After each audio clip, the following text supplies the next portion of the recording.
Let me ask you something. How many self-help books have you read? How many podcasts have you speed listened to? How many morning routines have you started on a Monday only to abandon them by Wednesday? If you're like most people, you've been chasing self-growth like a finish line. You think it's a ladder. You think if you just wake up early enough, journal enough, or visualize hard enough, you'll eventually arrive at the finished version of yourself. But here is the brutal, liberating truth that nobody told you about self-growth until now. Self-growth is not about becoming a new person. It is about becoming more comfortable with who you already are. We have been sold a lie.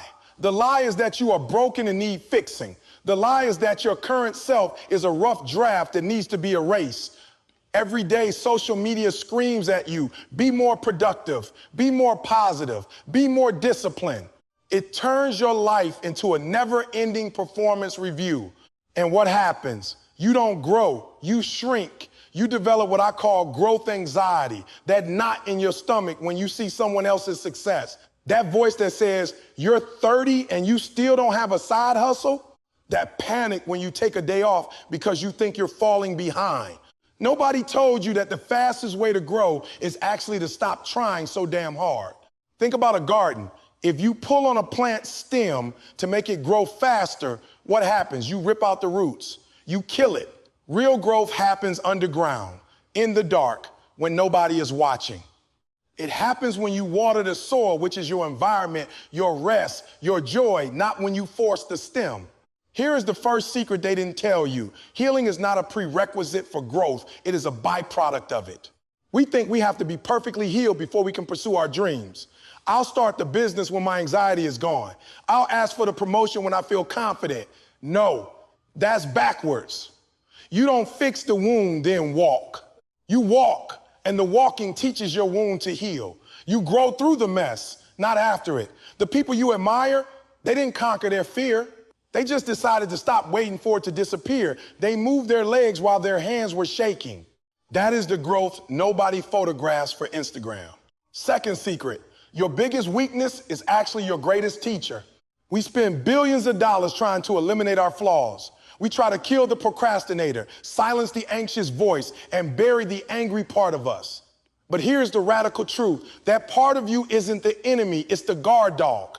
That procrastination, it's not laziness. It's usually a sign that you're terrified of failing at something that matters too much. That anxiety is not a disorder. It's your brain's way of saying, I care about the future so much that I'm trying to control every variable. Stop fighting your shadows. Start listening to them. Ask your laziness what it's protecting you from. Ask your anger what boundary has been crossed. When you stop seeing your flaws as enemies and start seeing them as data, you stop hating yourself. And when you stop hating yourself, you have infinite energy to actually grow. Third secret, the plateau is the point. Nobody tells you this because it's boring. We love the overnight success story. We love the transformation montage in movies where the training montage lasts 90 seconds. But real life is 99% plateau and 1% peak. You will spend months, maybe years, feeling like you are going nowhere. You go to therapy, but you still feel sad. You eat the salad, but the scale doesn't move.